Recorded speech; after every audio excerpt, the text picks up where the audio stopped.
Halo Tribuners, kembali lagi bersama saya Aswin Lumintang di acara Tribun Bakudapa. Dan kali ini kita akan berbincang dengan tema kematian Brigadir J menguji keberanian Kapolri. Ini tentu menarik karena memang tema ini sengaja menyentil ada suatu peristiwa boleh dikata di internal kepolisian yang pada awalnya kelihatannya kasus biasa-biasa, tapi sekarang ini berkembang menjadi kasus yang luar biasa karena diduga melibatkan akan jenderal bintang 2 ya, bintang 2 di internal Kapolri, dan juga banyak sekali kasus yang saat ini dari kematian atau tewasnya Brigadir J ini yang berkembang liar di masyarakat. Sehingga karena itu walaupun tentu kita Tribun Bakudapa ini berpusat di Manado, tentu kita juga ingin melihat ya efeknya bagaimana sebenarnya di internal Polri, kemudian kita di daerah ini juga kan, karena masyarakat tentu membutuhkan satu kepolisian yang baik, kepolisian yang dipercaya oleh masyarakat. Itu sebenarnya yang menjadi area kita. Dan untuk itu tentu tidak ada salahnya kalau kita juga membedah ada apa sebenarnya dengan tewas karena dibunuh, memang tewasnya Brigadir J ini.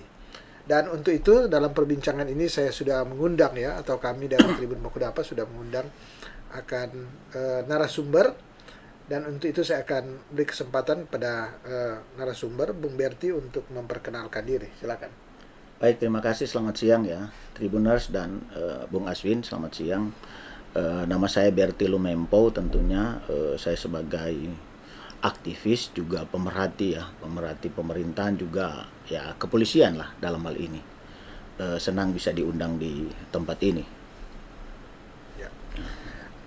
Bung Berti, kita akan langsung bincang-bincang ya, Tribuners. Saya akan langsung ngajak Bung Berti untuk bincang-bincang terkait dengan kematian Brigadir J dan apa benar ini memang menguji akan keberanian Kapolri ya.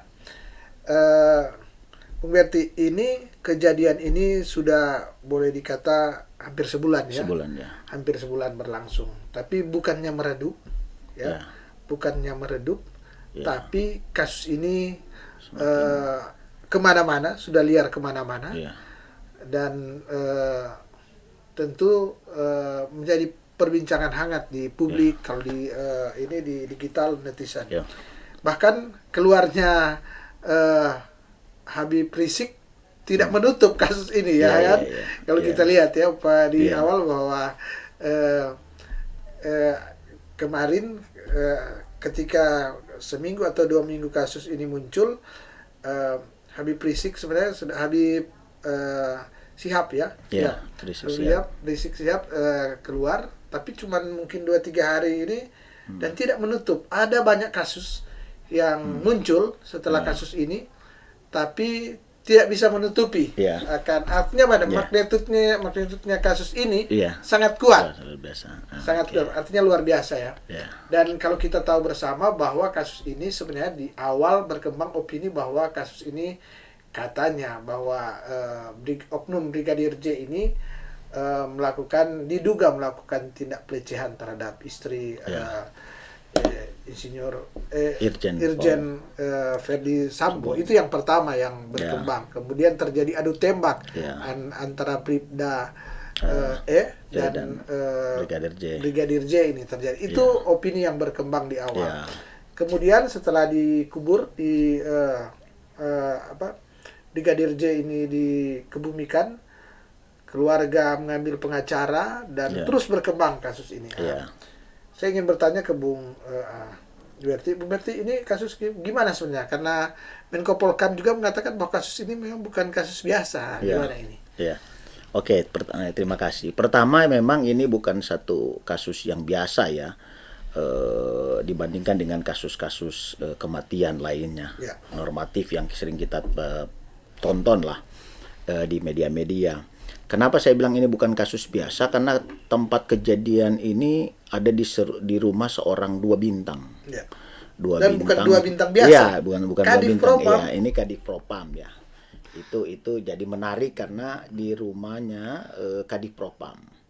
Dan persoalan ini, kasus-kasus ini terungkap karena ada katanya tembak menembak. Ya. Dan lebih seru karena apa? Dia kejadiannya Jumat kena waktu itu, tapi nanti terpublish Senin. Jadi ada Jumat, Sabtu, Minggu, ada dua hari.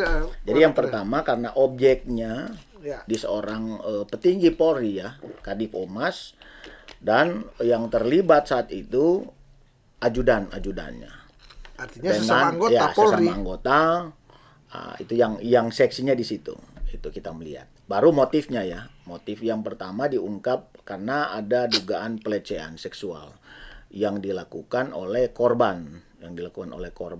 Brigadir J ya. Brigadir J terhadap istri dari Irjen Pol FS ini. FS ini. Sehingga menurut waktu hasil olah TKP pertama yang dilakukan oleh pihak kepolisian, bahwa apa yang dilakukan itu sebagai pembelaan demi menjaga keselamatan katakanlah pimpinannya. Itu yang berkembang pertama. Nah, dan itu harusnya kalau melihat itu sudah memang tugas dan kewajiban dan kewajiban. Walaupun sebetulnya dalam kepolisian itu ada aturan-aturan atau SOP yang harus yang semua petugas, semua anggota kepolisian itu pegang.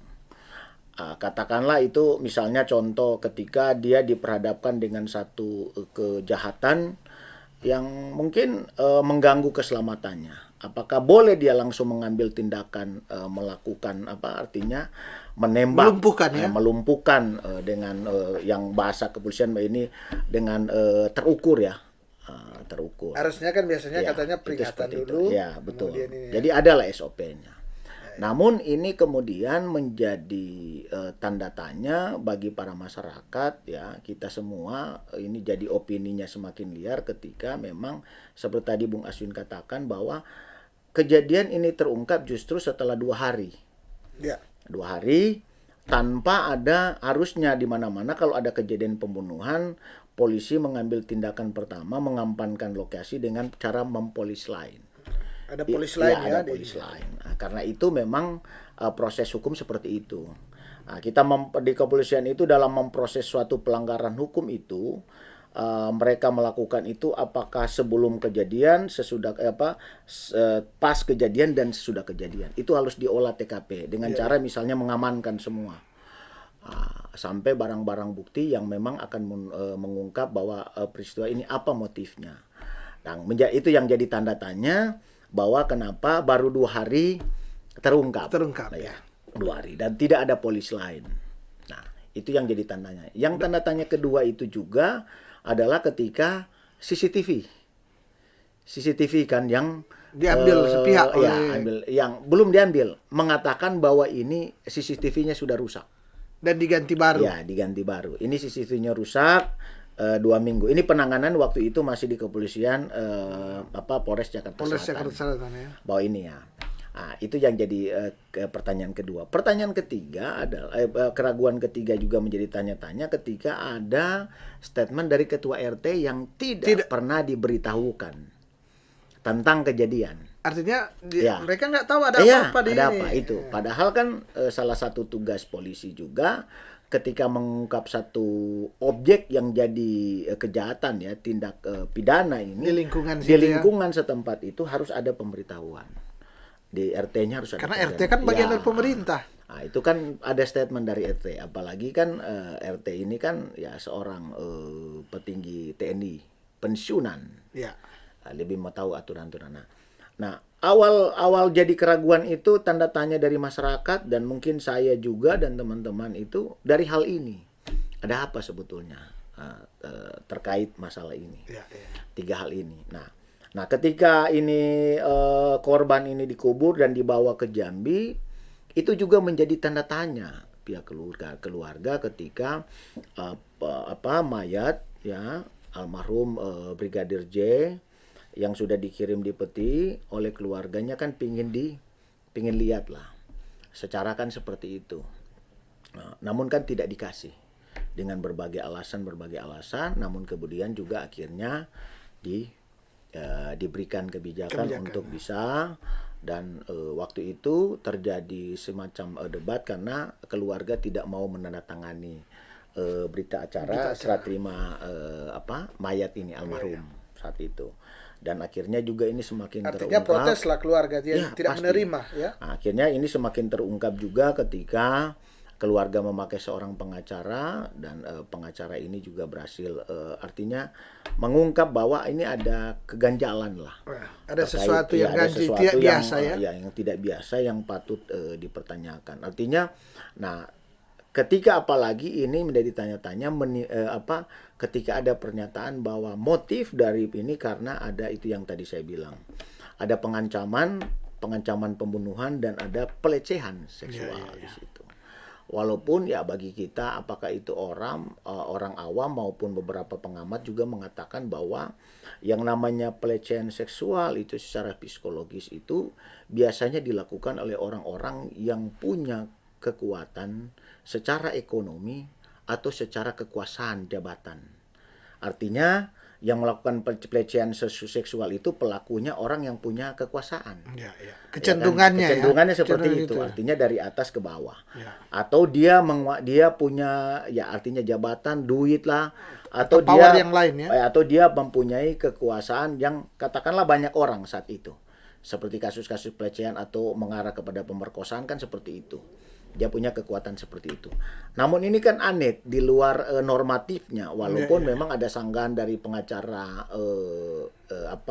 dari keluarga Irjen Pol FS yang mengatakan bahwa secara hukum juga tidak bisa kita menjernalisir bahwa kasus-kasus pelecehan seksual seperti itu. Tapi umumnya yang terjadi seperti itu. Ini menjadi tanda tanya berat. Apalagi dibuktikan bahwa ada semacam chattingan WA antara Brigadir J dengan istri Kadipropam Irjen Pol FS ini terkait ucapan selamat ulang tahun lah, yang dari bahasanya ini juga kan ini seolah-olah kan tidak pernah ada sesuatu yang ada kecurigaan lah. Ini sangat baik sekali hubungannya antara Brigadir J dan keluarga Irjen Pol FS. Ini juga dibuktikan bagaimana komunikasi-komunikasi yang dilakukan oleh almarhum dengan keluarganya tentang ini setelah pemeriksaan ponsel mungkin ponsel ada 15 ponsel yang jadi pertanyaan juga kan sempat barang-barang bukti seperti handphone ini kan juga seolah-olah hilang, bahkan diretas yang diretas lah dan sebagainya. Nah, kemudian itu seperti itu. Tapi memang saya sedikit memang salut dengan pengacara ya korban yang katakanlah dia punya luar biasa ya. Dia bisa menciptakan kondisi yang tadinya asumsi yang membuat kepolisian harus mengusut. Dan artinya banyak orang terjebak. Kepolisian juga saya pikir itu banyak terjebak. Contoh ketika dia mengatakan yang tadinya ini CCTV tidak ada, CCTV-nya rusak, katanya sudah 2 minggu. Tapi ketika pengacara mengatakan bahwa lokasi pembunuhan itu bukan di TKP di rumahnya Irjen Pol FS ini, namun itu dalam bisa saja dari perjalanan dari daerah Magelang ke Jakarta. Ya kan? Ada kurang lebih 7 jam. 7 jam itu. Itu kan sebenarnya memancing. Tapi tiba-tiba muncul bahwa CCTV sudah ada. Nah, recordernya lah yang dibutuhkan. Dan dimunculkan bahwa ternyata almarhum hidup. Nah, itu kan sebenarnya itu jebakan. Nah, artinya kan seperti itu. Baru contoh juga statement dari pengacara bahwa pembunuhan ini bukan tembak menembak karena ada posisi yang ketika di visum kedua itu dilakukan visum kedua ditemukan ada peluru yang masuk dari belakang.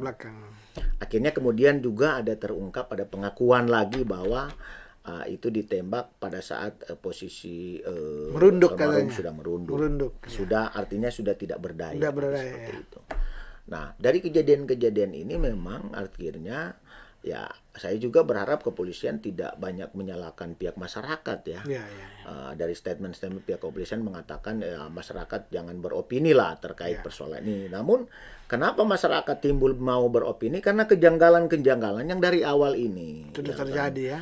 Yang terjadi ini timbul tanda tanya lah. Kecurigaan. Kenapa? Ya. Kecurigaan itu pasti ada. Ya itu. Nah, dari sini kan karena normatifnya juga cara penanganan kepolisian itu juga tidak seperti itu. Karena itu memang juga saya juga sedikit memberikan apresiasi juga kepada Pak Kapolri ya kan ketika persoalan ini kasus ini dari kepolisian ditarik ke Polda dan pada akhirnya ditarik ke Mabes Polri, dipisahkan orang-orang ini dinonjokkan karena itu sehingga tidak ada pengaruh-pengaruh. Ya, itu ya. satu keberanian yang harus kita juga memberikan apresiasi ya. Walaupun persoalan ini belum tuntas. Ya. Persoalan saya pikir ini harus dikembangkan terus. Nah, itu akhirnya dipisahkan karena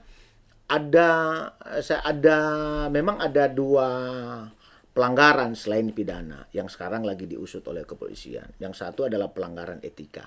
Etik lah, kode etik. Nah, kalau pelanggaran pidananya itu kan ada laporan juga dari keluarga Irjen Pol ya terkait ancaman pembunuhan dan pelecehan seksual yang sekarang juga sedang dilidik ya. Dilidik oleh pihak kepolisian.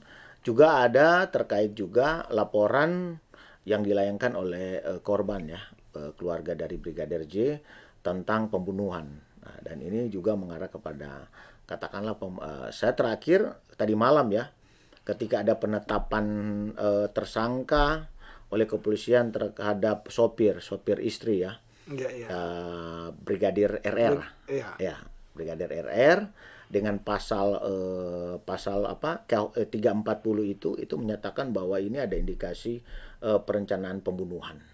Kalau tadinya di Berada E ini kan masih 338. Tapi ketika yang terakhir ini kan sudah ada 340. Berarti ada ada perencanaan. Ya. Nah, walaupun memang kita juga masih mendorong ketika kepolisian ini kan opini yang awalnya misalnya contoh ya mengatakan bahwa Irjen Pol FS tidak ditangkap. Ya kan, tidak ditangkap statusnya tapi diamankan. Ya kan, ini mengatakan begitu, tidak ditangkap, tidak tapi diamankan, tapi tidak juga ditahan tapi diamankan di lokasi yang khusus. Ya. Namun yang jadi tanda tanya masyarakat kan kenapa kalau seperti itu kenapa harus ada BRIMOB? Iya. Iya kan? Kalau cuman mau dikasih di tempat yang khusus, kenapa ada kirim BRIMOB? Iya. Di bawah ya, itu kan jadi pertanyaan. Nah, makanya saya melihat begini bahwa ada opini-opini liar dari masyarakat itu timbul jadi pertanyaan karena kepolisian ini tidak bagaimana ya. Dari awal juga ada perbedaan-perbedaan. Statement ya, pernyataan ya. Pernyataan. Nah, ini akhirnya seperti ini mulai terungkap kan. Ini kan saya bilang akhirnya apa yang terjadi? Ini juga kan Kompolnas juga ikut terbawa-bawa kan ada statement dari Kompolnas kan. Walaupun memang statement dari Kompolnas dalam hal ini contoh Sek Kompolnas Pak Beni Mamoto itu dia berdasarkan data yang disampaikan oleh penyidik waktu ditangani oleh Kepolisian Resor Jakarta Selatan. Itu yang disampaikan. Walaupun memang terlalu cepat. Itu yang saya bilang ini kan statement yang terlalu cepat. Ya, harusnya Kompolnas kan dia menahan diri dulu kan dia melihat berkembangnya gimana. Itu. Nah, memang saya sih masih berharap pada kepolisian dengan tim yang luar biasa ya. Mabes Polri punya tim juga. Baru ada tim bersama juga ya kan, Kompolnas dengan Komnas HAM ini bisa mengungkap memang benar-benar ini tujuannya kepada aktor intelektualnya.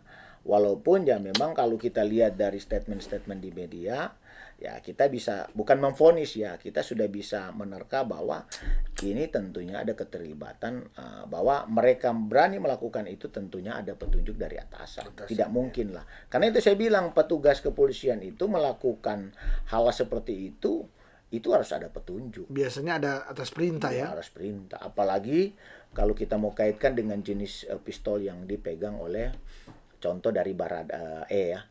Itu kan Barada itu kan pangkat paling rendah di tingkat tamtama. Itu kan dia di pangkat paling rendah di kepolisian dia paling rendah kok dia bisa memegang pistol yang jenis seperti itu. Itu artinya, nah itu yang saya bilang bahwa kemudian ini menjadi opini-opini liar ini juga itu karena dari kepolisian sendiri. Ya. Artinya dari awal ini kasus ini sudah penuh dengan kerahasiaan, ya, sudah penuh dengan kejanggalan. Kejanggalan memang ya artinya saya bilang tadi pertama ini jadi harusnya kan berpikir ini jadi perhatian publik. Kenapa? Karena ini di rumahnya seorang 2 bintang. Sehingga harusnya polisi dalam melakukan pengungkapan kasus ini harus benar-benar. Ya kita artinya beginilah, kita jujur lah, ya kan, harus jujur lah mengungkap ini. Karena ini jadi perhatian, karena di rumah. Kalau ini di rumah bukan orang 2 bintang, kalau mungkin ini di rumah warga sipil, saya misalnya, pasti nak ribut gimana? Nggak ribut. Pelaku intelektualnya mungkin tidak ribut, tapi karena ini terjadi orang kan, ada apa di rumah 2 bintang ini? Ada tembak dan menembak. Bukan main-main. Ini Kadif Propam ini. Apakah cuma karena motif tadi pelecehan seksual itu sampai kejadian seperti itu? Ya kan, kita harus melihat itu juga.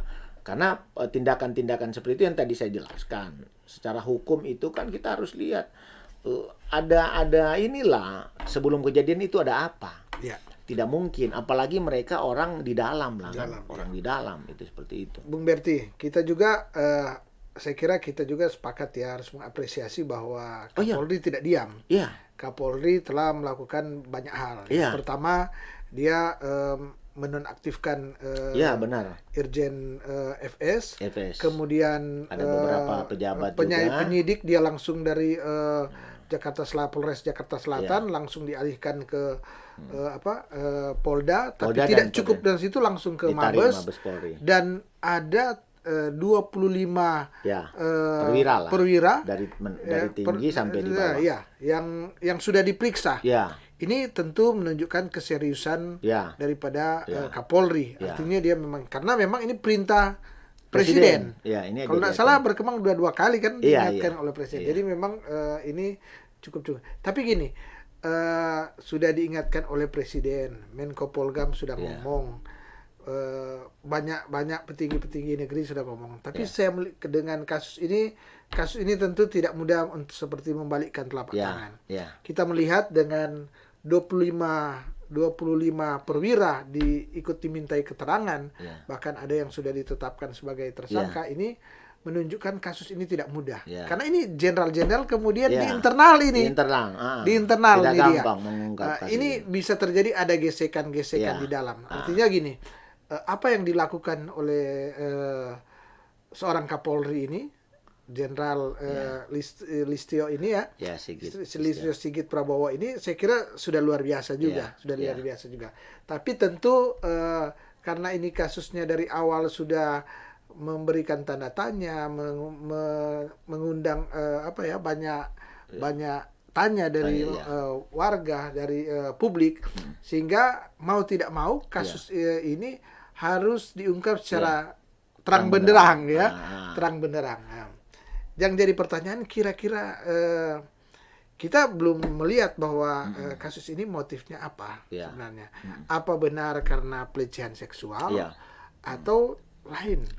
Karena berkembang bahwa ternyata Irjen FS ini dia selain Kadif Propam, dia juga merupakan awalnya sekretaris Satgasus.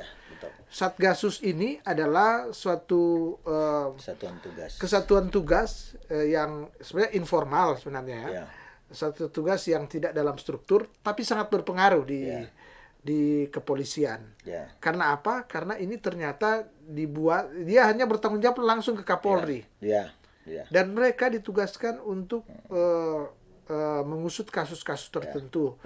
Kasus pencucian uang, pidana yang luar biasa, dan hal-hal yang sehingga ada yang masuk di Satgasus ini berarti ada kekuatan lah jaringan ini.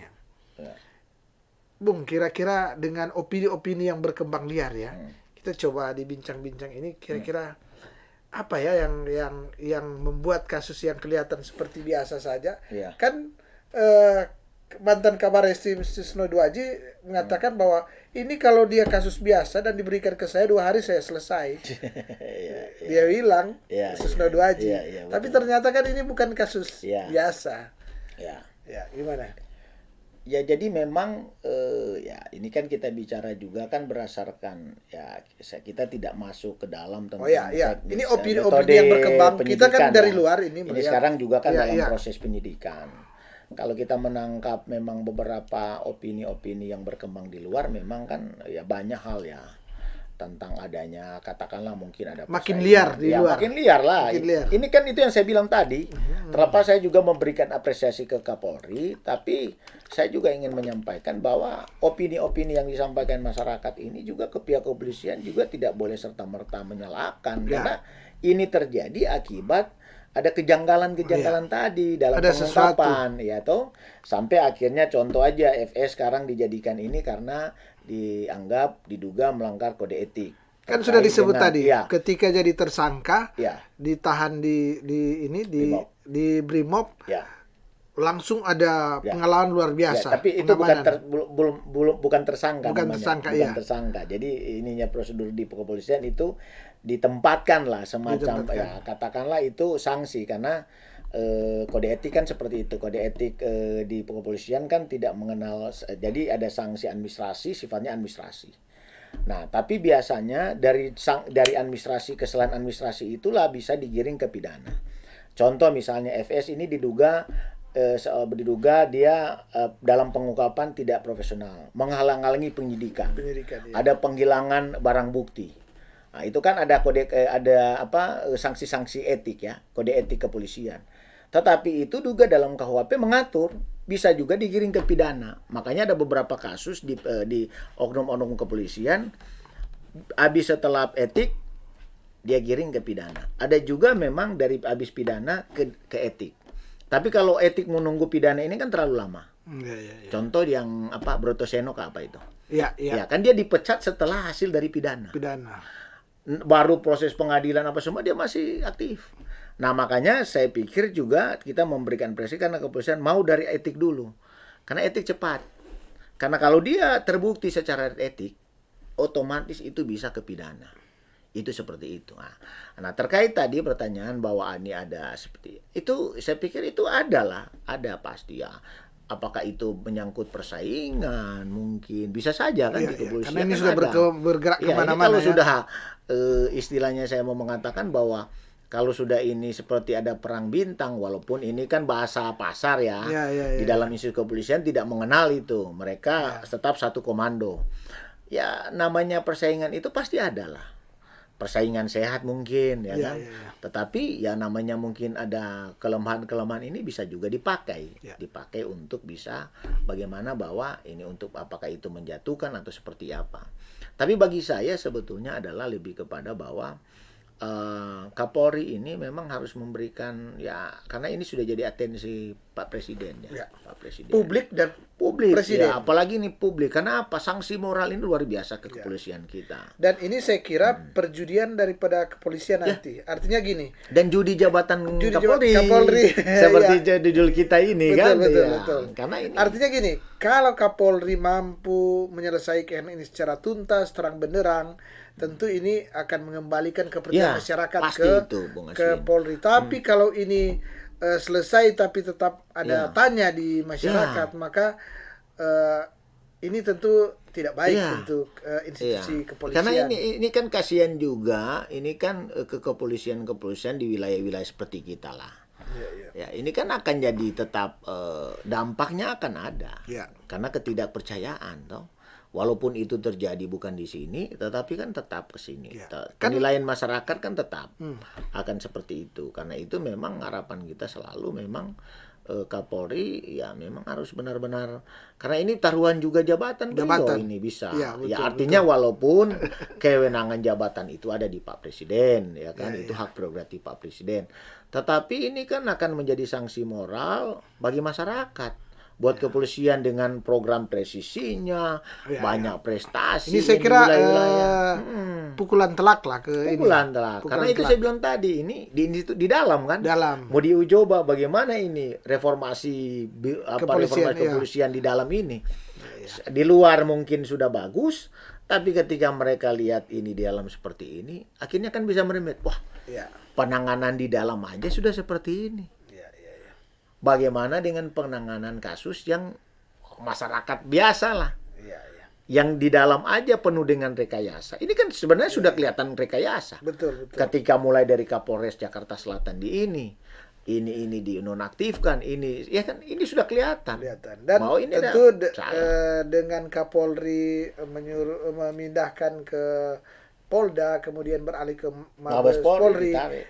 tentu orang bodoh aja sudah berpikir Iya. bahwa ini bukan kasus biasa. Iya. Ini ada apa-apanya. Apalagi Ini terakhir, bukan kasus yang sederhana, iya, ya ada, kan? apalagi info terakhir tadi malam kan, ketika ada pernyataan dari Baradae, Ya. dia menyesal, toh BAP dia yang pertama, dia kan sangat menyesal. Iya, iya. Dan dia ya artinya dia meralat. Meralat. Walaupun kita tidak tahu apa yang disampaikan, tetapi kalau Kan banyak berdasarkan info Baradae dari pengacaranya kan Iya, awalnya menyatakan. berhenti Iya. kemudian Iya, diganti. diganti. Ini kan Yang- bukan hal yang biasa Iya, sebenarnya.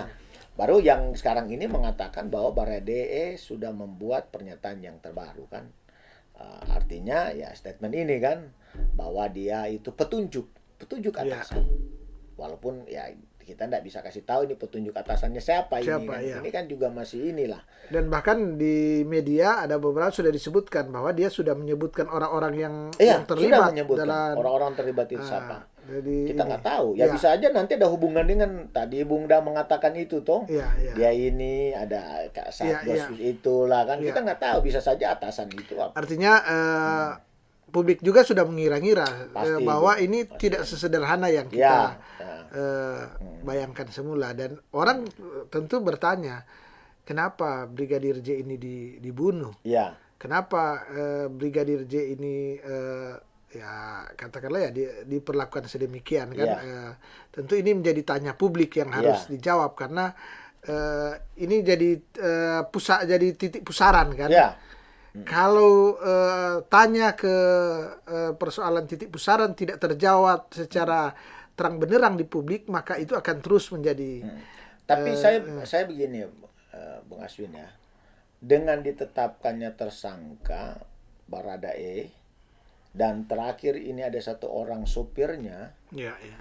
itu sudah cukup kuat loh bukti. Polisi akan mengetahui siapa aktornya Ya. dan motifnya apa. Di samping alat-alat pembuktian lainnya, contoh di TKP-nya, ya kan? Itu bisa, sudah bisa, Sudah bisa, sebetulnya. ya. Sudah bisa. Dan apalagi sekarang posisi Irjen Pol FS ini sudah dikatakanlah lagi ditaruh di tempat khusus Brimob. Ya, ya. Dan dengan dia ada dikatakan sebutkan pelanggaran etika, Iya. sebenarnya udah mengarah Ya, kemana? Publik sudah tahu sudah mengarah-ngarah. Jadi ini ya kalaupun ada justru ini kan bilang ada proses waktu lama karena menunggu visum. Ya. Yang waktu visum terakhir itu kan mengatakan bisa paling cepat 14 hari, bisa lebih dari itu kan. Tetapi dalam pembuktian satu kasus pembunuhan itu juga artinya kita tidak perlu terfokus dengan satu alat bukti itu untuk menetapkan tersangka. Itu untuk menetapkan tersangka. Tersangka, ya. Ya. Visum ini kan cuman bisa melihat dari sisi misalnya contoh jam berapa pembunuhannya, apa saja yang masuk ini, ya kan seperti itu. Tetapi pelaku-pelaku utama ini kan bisa ditentukan bukan menunggu hasil itu lagi. Ya. Dari saksi ini.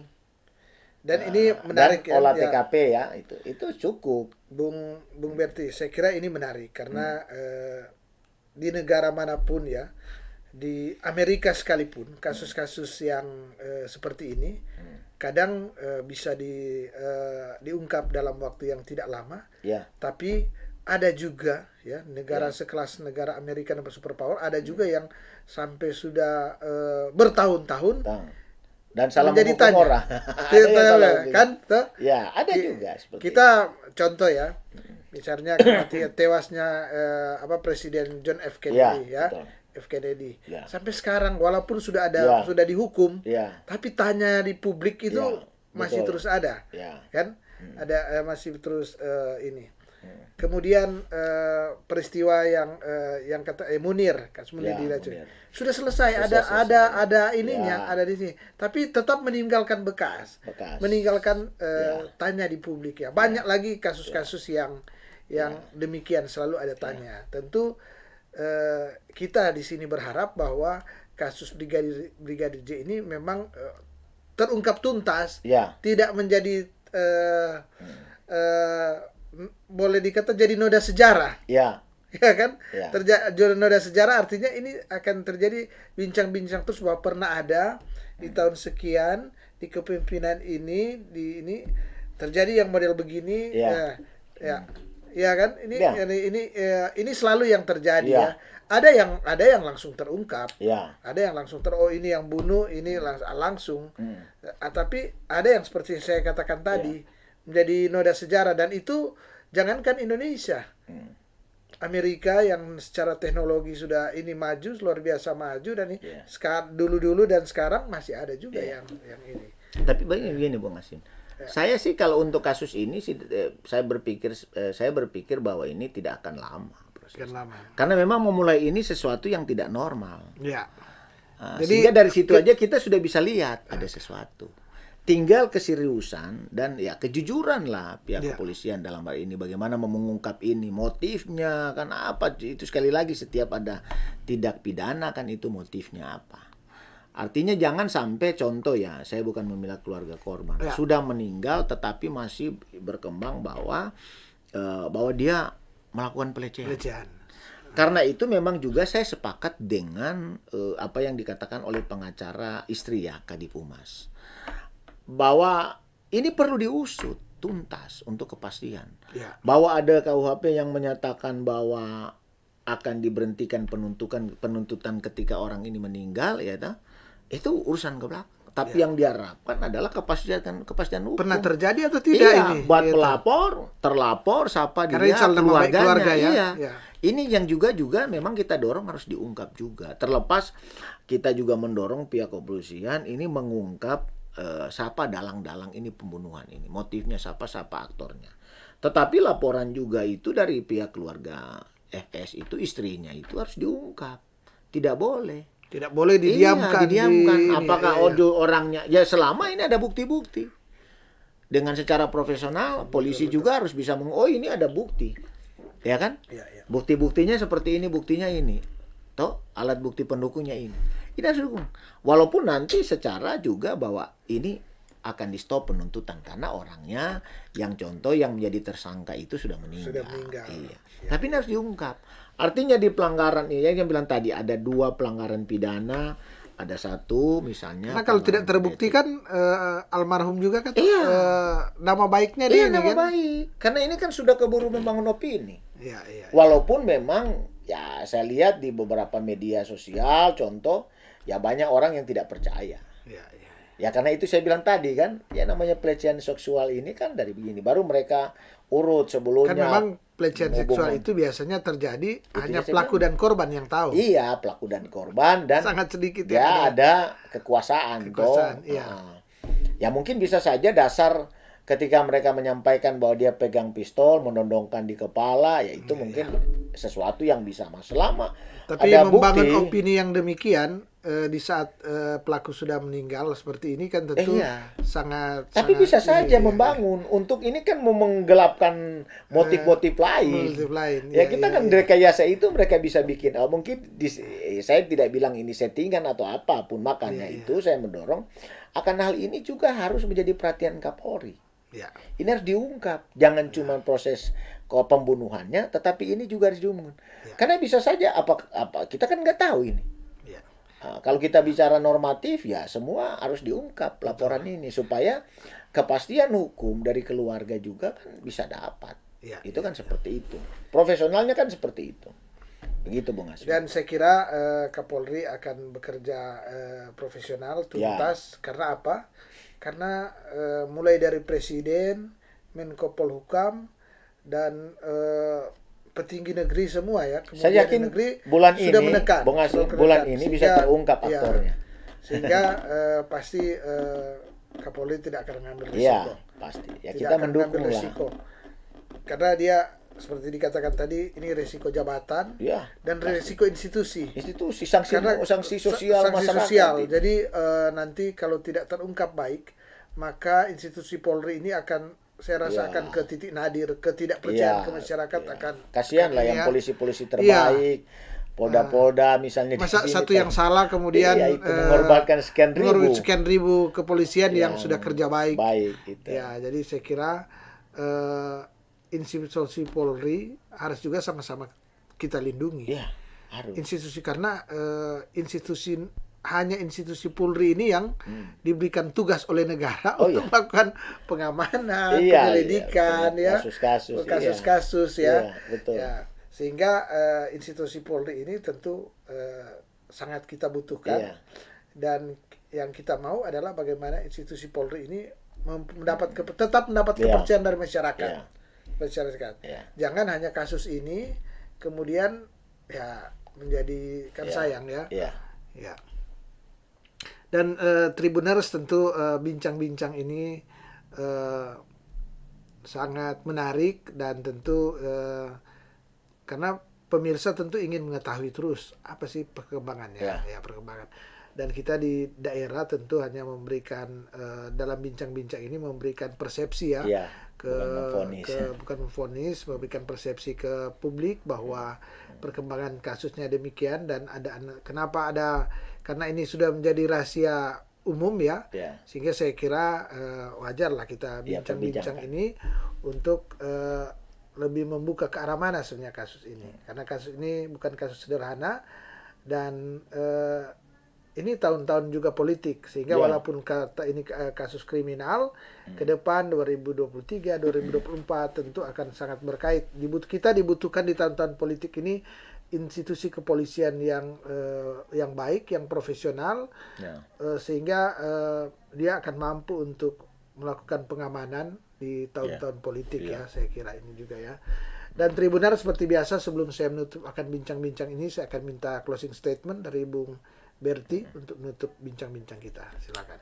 Ya, saya sih berharap ya artinya dalam pengungkapan kasus ini juga bukan saja menjadi target Pak Kapolri, ya, dalam rangka ya seperti tadi kita berbincang ini taruhan jabatannya, tetapi lebih melihat bahwa ketika Pak Polri bisa mengungkap kasus ini, itu sama saja mau menyelamatkan institusi kepolisian, ya toh. Terlepas di dalam kasus ini ada perbuatan-perbuatan jahat yang dilakukan oknum-oknum nakal lah. Pihak kepolisian, apakah itu pangkat bintang maupun sampai di level orang sini bilang tome-tome, ya. Tome-tome. Ya, ini harus diungkap secara profesional. Artinya motifnya seperti apa, aktornya siapa-siapa saja, itu harus diungkap. Itu harapan saya, sehingga bagaimana semua kita mendapatkan bahwa kita punya kepolisian yang benar-benar luar biasa dan hebat dalam rangka apalagi kita mau menyambut dengan situasi negara saat ini, ya, perekonomian sudah diwanti-wanti oleh karena ini isu-isu ini juga akhirnya menutupi itu isu BBM. Ada naik orang tahu ini kan atau gimana. Naik dan banyak. Jadi itu saya berharap bahwa dan saya yakin juga bahwa kasus ini bisa diungkap kok. Itu saya bilang tadi, paling tidak ini bulan ini bisa terungkap. Bisa terungkap, ya. Sudah bisa terungkap. Di hari kemerdekaan, di bulan kemerdekaan, bulan Agustus, tentu ini kasus harus diungkap lah, ya. Dan tentunya saya Aswin Lumintan dari Tribun Bakudapa mengucapkan terima kasih kepada Bung Berti Alan Lumempo selaku pemerhati kepolisian, ya, yang sudah menerima undangan kami untuk bincang-bincang di sini. Dan tadi kita sudah bincang-bincang dengan topik kematian Brigadir J menguji keberanian Kapolri.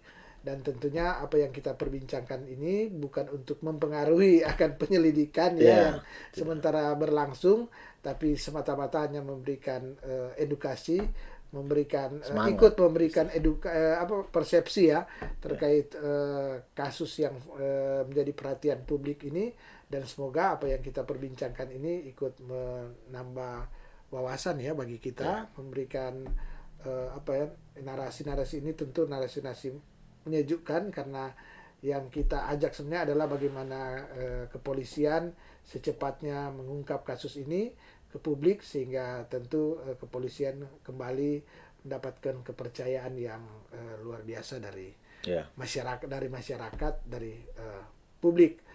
Dan tentunya saya juga mengucapkan terima kasih pada Tribuners yang sampai saat ini sudah menyaksikan akan acara Tribun Bakudapa, Dan kita akan bertemu lagi pada lain waktu dan kesempatan, tentunya dengan tema perbincangan yang berbeda. Mata lokal menjangkau Indonesia.